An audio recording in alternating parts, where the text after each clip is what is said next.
Hi, this is Brian Simmons. Welcome to Module 9 of Interpersonal Communication. Module 9 is all about the de-escalation and resolution phases of interpersonal conflict. Previously, we've talked about how research finds that most interpersonal conflicts unfold over a series of stages.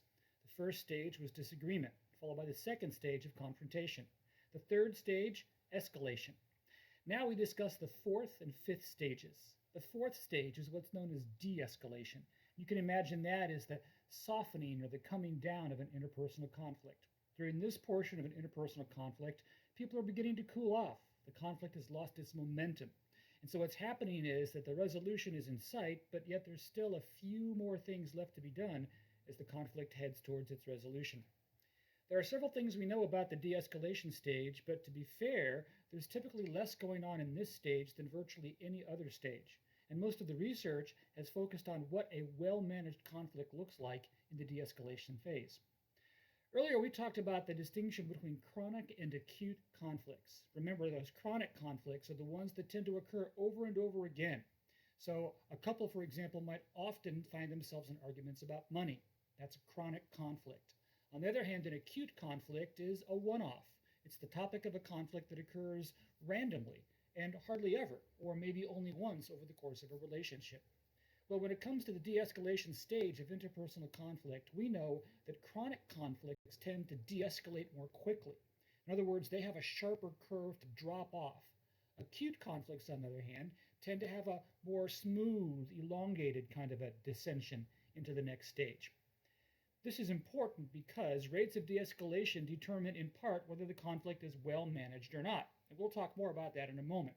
But first, let's explain why it is that chronic conflicts tend to de-escalate more quickly. If a chronic conflict is one that has occurred before, chances are pretty good that in previous conflicts, the people involved have had an opportunity to talk about everything they want to talk about in that particular conflict topic. And so there's a sense in which the ground has already been trod, and so not as much needs to be said. And so therefore, after the confrontation and escalation stages, the de-escalation stage can occur more quickly. You, frankly, are just more familiar with the topic and with this kind of a conflict on the topic, and so it de-escalates more quickly. Here's another thing that research has found about the de-escalation stage. Whenever you have two competitors involved in a conflict, the chances are that that de-escalation will occur more slowly whenever those two are in conflict. And this makes sense because remember, the competitor style is made up of individuals who see conflict as a win-lose scenario, and competitors want to win. And so because of this emphasis on winning the conflict, in the de-escalation stage, competitors will do everything they can to make sure that they've won. And so that ends up prolonging the conflict, which in turn means that this fourth de-escalation stage is likely to take longer to occur than it would if it was a collaborator or a surrenderer, for example. Though to be fair, the research does suggest that some surrenderers will do the surrendering, and that precipitates a quick de-escalation. The problem is in the research, there are enough differences among competitors and avoiders and surrenderers and collaborators that it's difficult to make any significant statements about how a particular style will operate. Another thing we know about the rates of de-escalation when it comes to this particular kind of conflict is that the more emotionally invested you are, typically the slower the de-escalation. Or to put it differently, the more that the conflict matters to you, and the more you're emotionally tied up in it, the more it's part of your identity, or the more important you think it is to you, then we can expect there to be a slower rate of de-escalation. And much like we talked about with the competitor style and rates of de-escalation, this is because if you're highly invested into the particular topic, you'll want to be able to say more about that topic. So we know, generally speaking, that the rate of de-escalation is important when it comes to how conflicts are well managed or poorly managed. One of the things that, one of the reasons why this becomes important is because the rate of de-escalation is so clearly tied to whether the conflict is well managed or not. We know that well-managed conflicts tend to have a slower de-escalation rate. And that's not always the case, and certainly there are a number of other variables that are at work here. But generally speaking, a well-managed conflict will not just end abruptly. Someone doesn't just walk out. There is not a cutoff of communication. It's not as if one person just folds his or her arms and says, "That's it, I'm done." It's not as if one person says, "I'm not going to talk to you until you are calm." Those are quick de-escalation rates, and the research suggests that when you have a quick de-escalation rate, that tends to lead to a more negative kind of an outcome. One reason for that is because a quickly de-escalating conflict might not give the other person an opportunity to say all that was said. Another reason why a quick rate of de-escalation oftentimes is not helpful is because it leaves the person in a state of emotional distress. So if, for example, a girlfriend is really worked up about a particular conflict topic that she and her boyfriend are fighting about, and the boyfriend just slams the door as he walks out abruptly, then the girlfriend will not have the opportunity to actually say all that she wants to say. So after the boyfriend has exited, she's left in a situation where she's still worked up. I mean, physiologically. It might be that the pulse is quickened and that her respiratory rate is quickened. She might be really, really angry or really, really frustrated. So when the boyfriend just walks out the door, it leaves her with very little recourse. And so that, in turn, correlates with a more negative kind of an outcome. As I said, that fourth de-escalation stage is probably the shortest of all the stages, and so therefore it's the one that researchers know the least about, probably because there's not a whole lot more to know about it. Virtually everything else that researchers have discovered when they research the de-escalation stage is idiosyncratic. In other words, it varies so much from person to person that it's difficult, if not impossible, to put any kind of an overarching statement on it. So let's move on to the fifth and final stage of interpersonal conflict, which is resolution. Now, let's be clear about what we mean by resolution. By resolution, what we mean is that this particular conflict episode has ended. In fact, this is a good opportunity to remind you that everything we've talked about is specific to a conflict episode.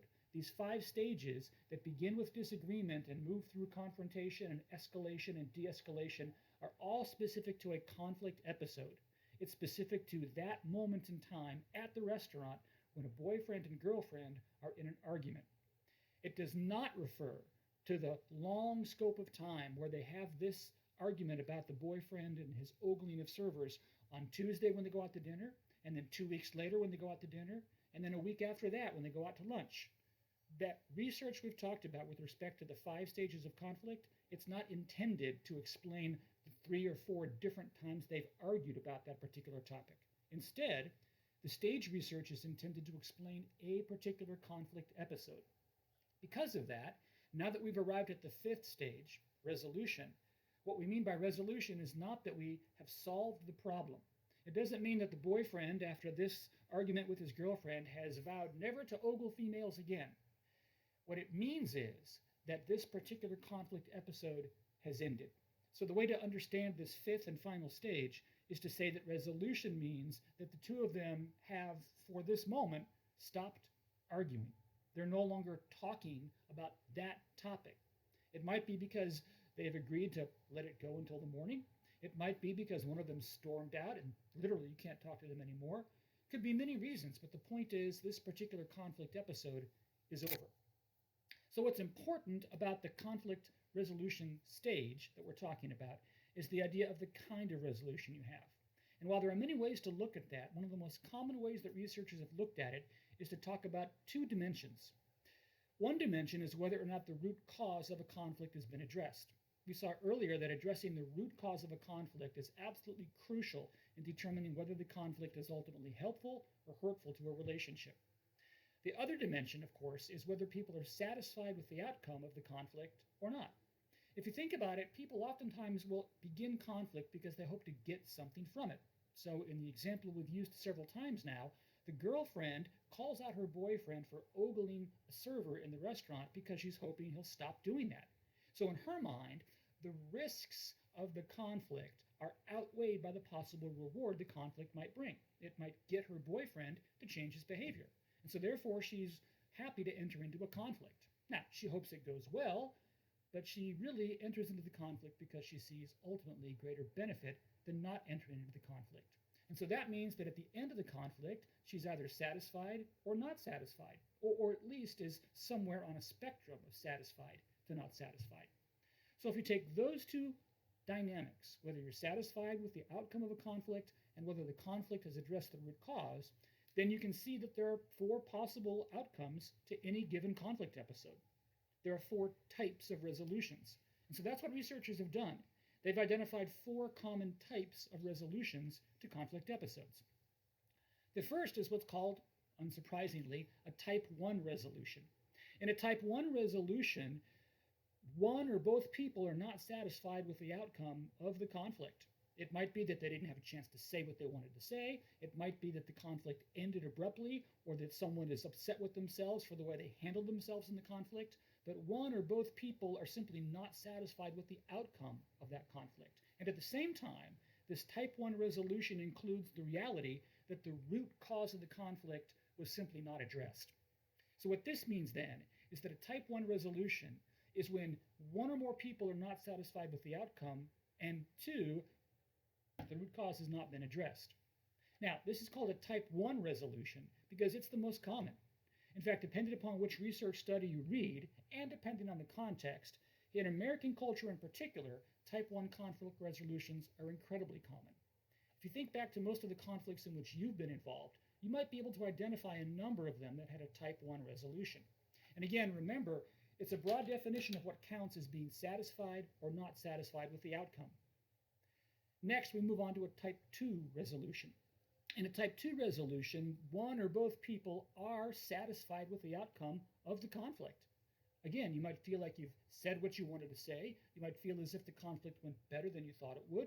You might feel as if you were actually heard or validated as the conflict unfolded.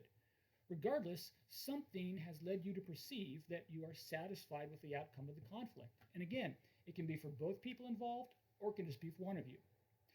But the type 2 resolution also means that the root cause is not addressed. In other words, what was really driving the conflict is not what you ended up talking about. The conflict stayed up here on the surface and never got down to the root of the problem.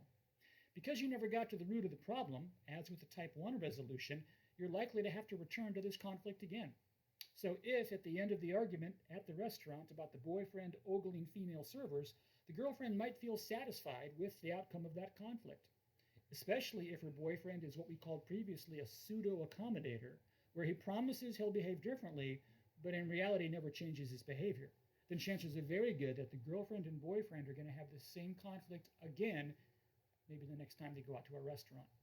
So briefly to review, type 1 resolution, the root cause is not addressed, and one or more people are not happy with the outcome.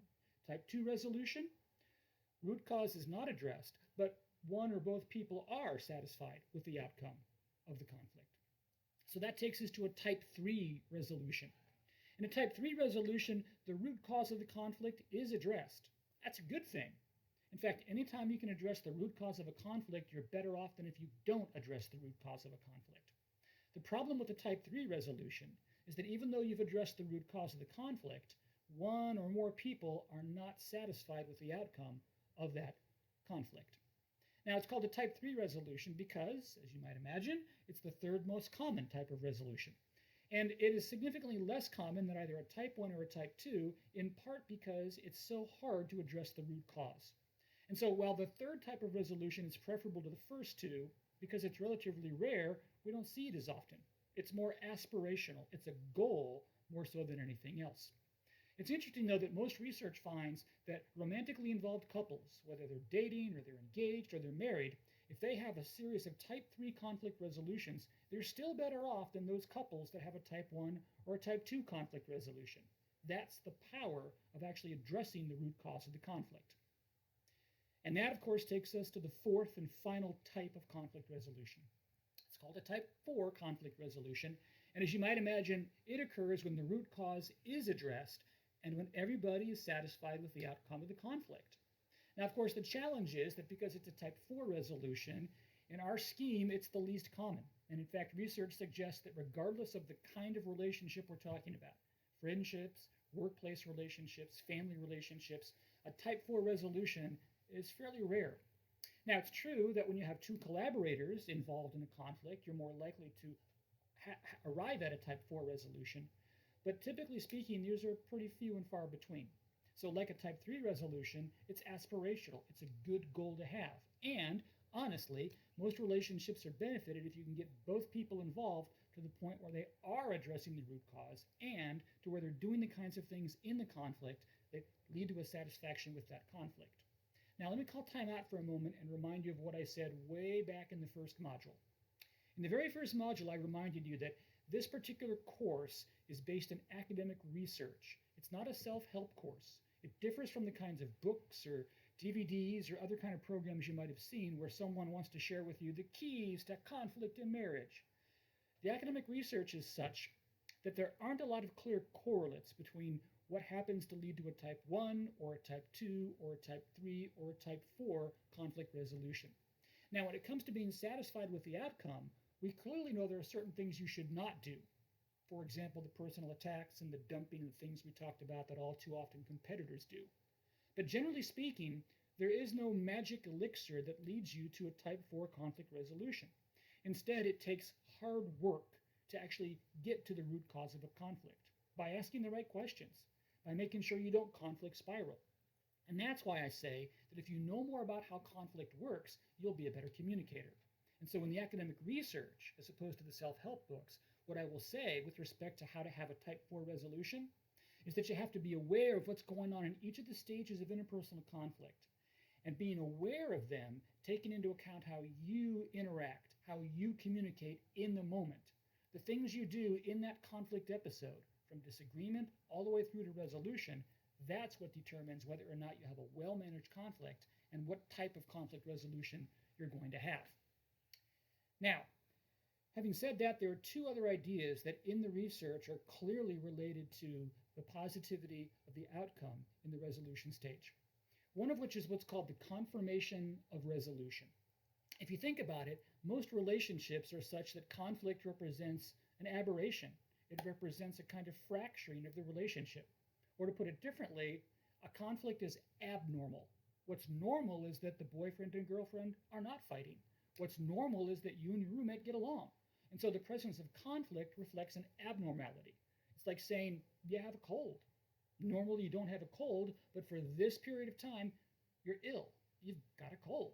Well, by analogy, it's like saying normally your relationship is healthy, but in a conflict episode, it's ill, and it needs to be put right. So to continue the analogy, how do you know when your cold has passed? Well, maybe your head stops hurting, or you don't have the sniffles, or maybe you're able to sleep, and that kind of a thing. So when the symptoms go away, then you know the cold has passed. Well, how do you know the conflict is actually over? Well, one way to answer that is to say, well, we're not yelling at each other anymore. You know, the boyfriend and girlfriend are no longer speaking with raised voices at the restaurant after the argument about the boyfriend ogling the female server. That's one way to answer the question.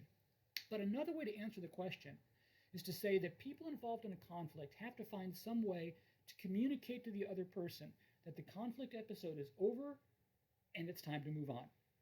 This is what we call the confirmation of resolution. It's a way of communicating that relational harmony has been reestablished. It's been restored. Things are back to normal. All is as it should be. So there's a sense in which this confirmation of resolution becomes part of the overall language of a relationship. So for example, when you were a kid and you and your siblings fought with one another and your mom or your dad jumped in to intervene, your mom and dad might have said something like this: now you hug your brother or sister and tell him you're sorry. By forcing you to hug and tell them that you're sorry, they're attempting to create a confirmation of resolution. Now, in that example, never mind the fact that you might have hugged your sibling and not even meant that you were sorry. But the fact of the matter is your parents thought that by requiring you to hug and by forcing you to say the words, I'm sorry, they were resolving the conflict. One of the things we know is that whenever significantly involved people, for example, people that are married or families that stay in the same house for a long period of time, co-workers that have to work together as part of a team for a long period of time, whenever they make use of the confirmation of resolution, the relational harmony or the balance is more quickly established. Or to put it differently, those individuals that are able to offer a confirmation of resolution tend to bounce back from conflict more quickly than those individuals that don't offer a confirmation of resolution.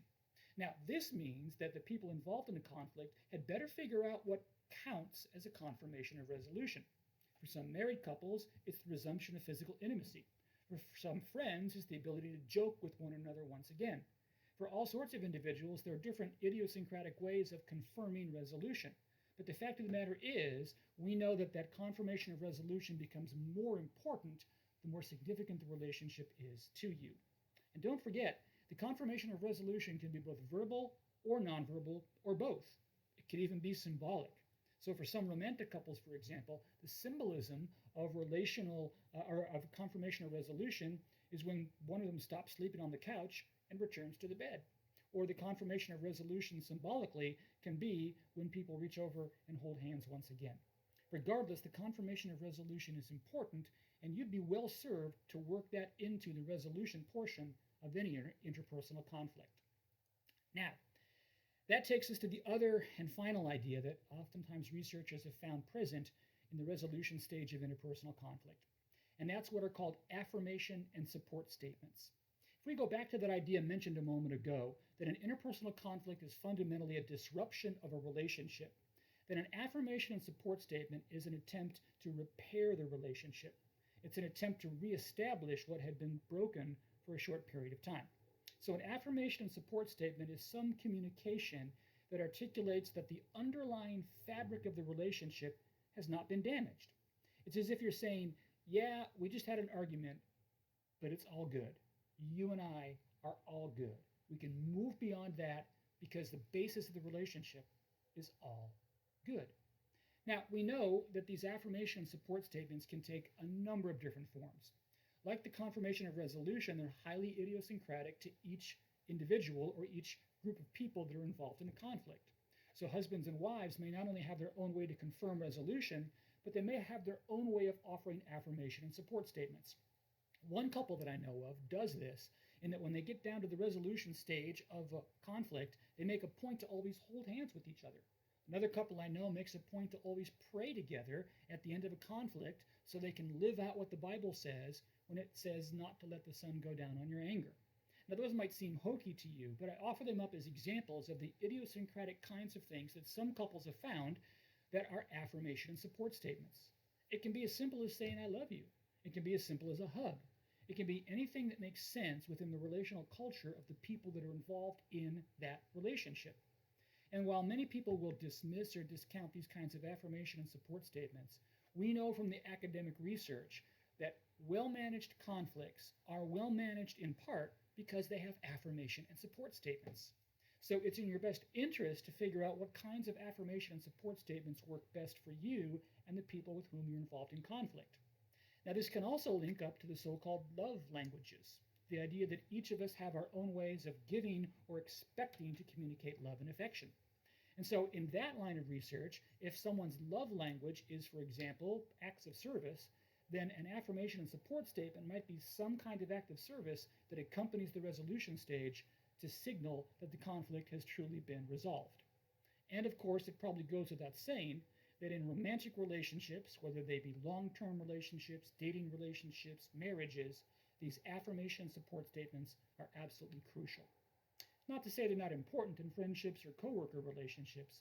It's just to say that when it comes to romantic relationships, there's something particularly necessary about having an affirmation and support statement.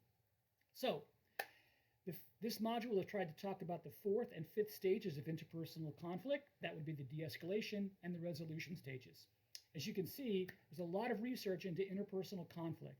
And hopefully, because you've participated in these modules, you're better able to understand how it is people communicate in the midst of interpersonal conflict.